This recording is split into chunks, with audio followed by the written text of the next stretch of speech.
Determination Chapter 5 Fire Trial. The next morning, Varian woke up uncharacteristically late.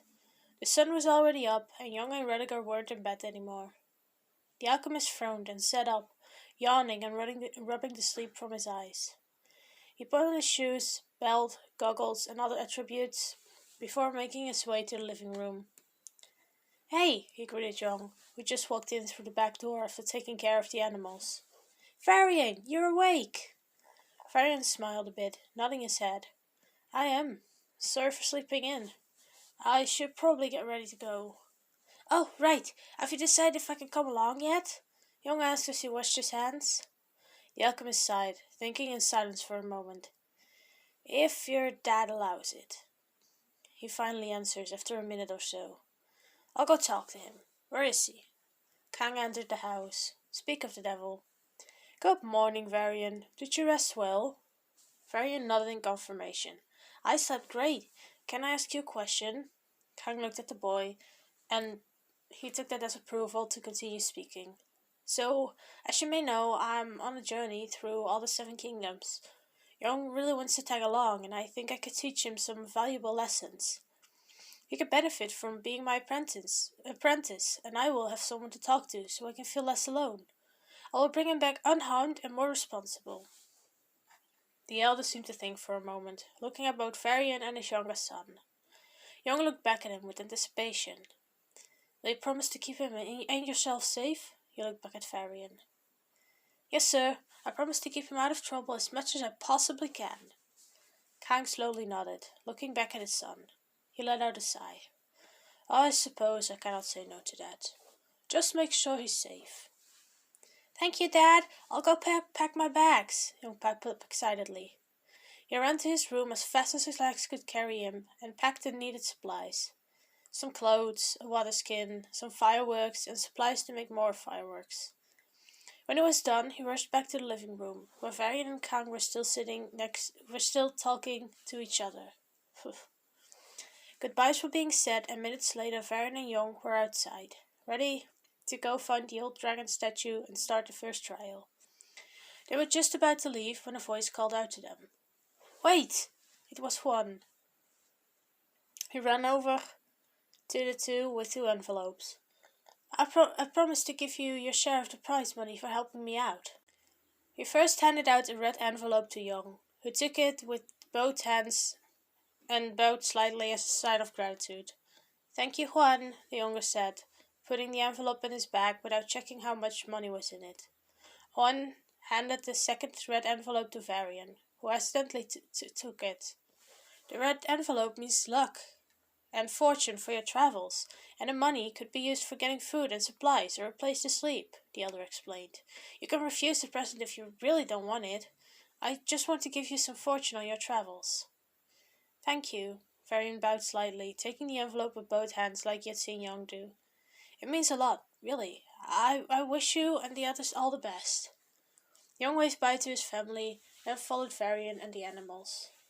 Hugo was lurking behind the house.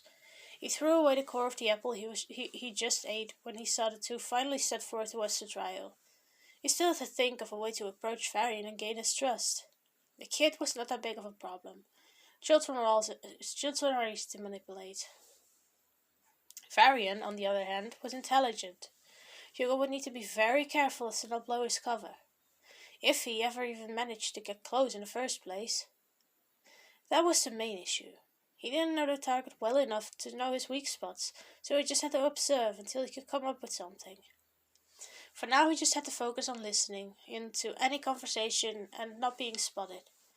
With time he would gather enough information to approach. Patience is key. "We're almost there," Young said cheerfully, a bit out of breath from walking the uphill path into the volcano. "I can see it from here. Look!" He pointed at the tip of his statue that only just poked out over a rock.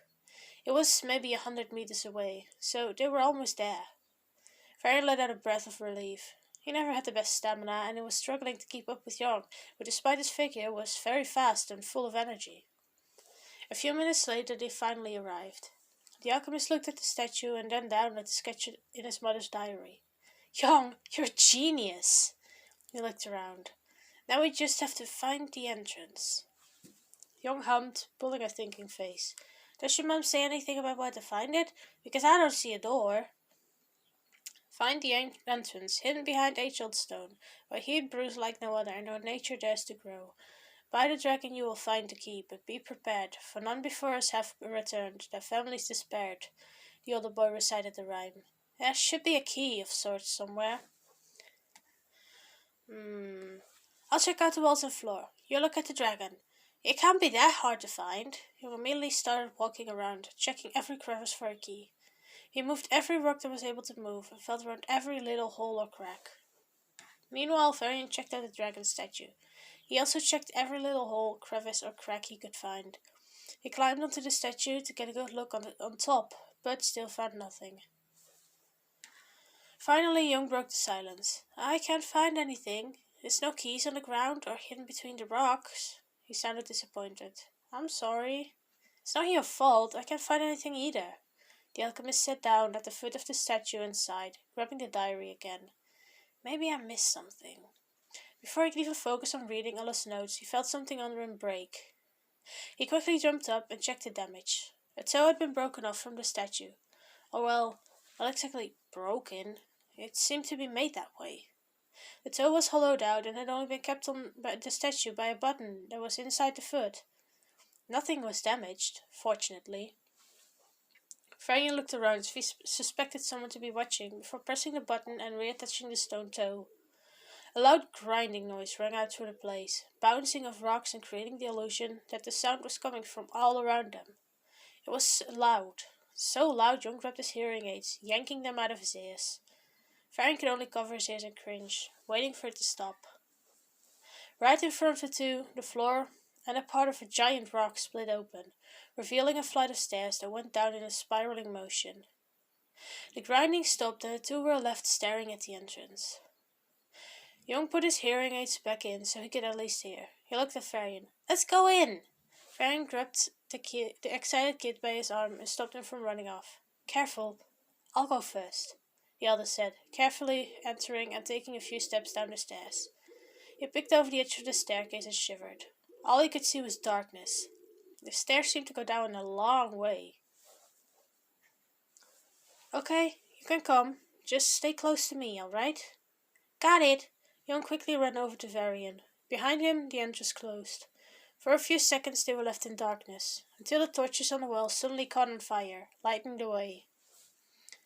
The two started their descent in silence, holding hands to give each other courage. After a while, the silence became too loud, so Varian broke it, trying to start a conversation and maybe brighten the mood a bit. I didn't know you were deaf. Who designed your hearing aids?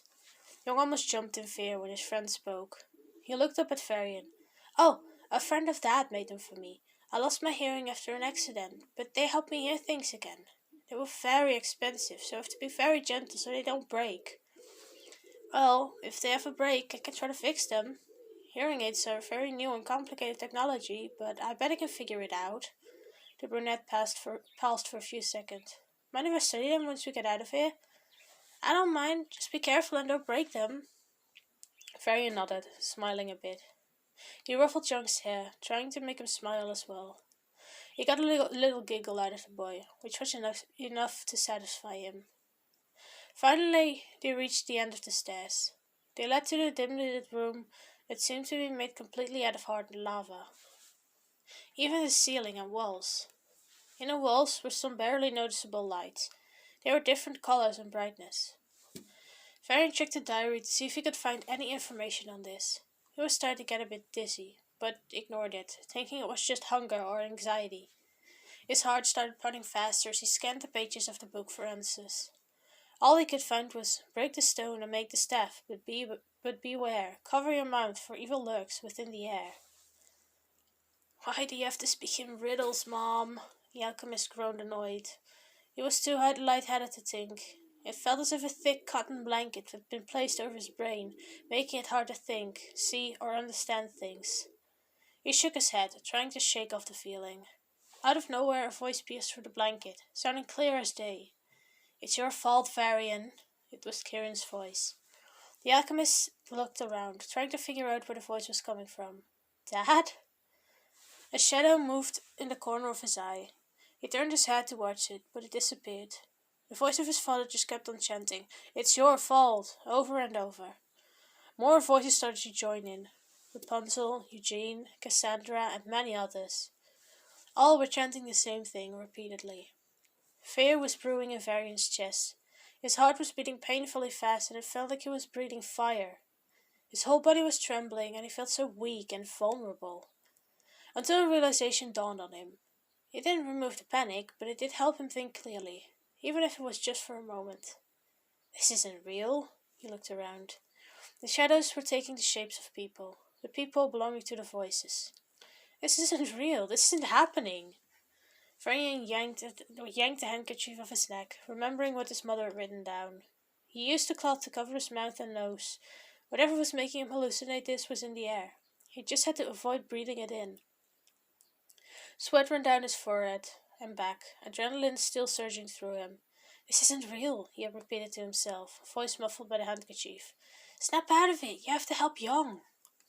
The figures were getting closer. Varian backed up until his back hit a wall. He shut his eyes, wanting it all to stop. Even though he knew it wasn't real, he was still afraid.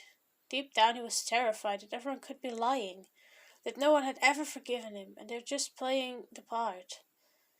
He has done horrible, unforgivable things after all.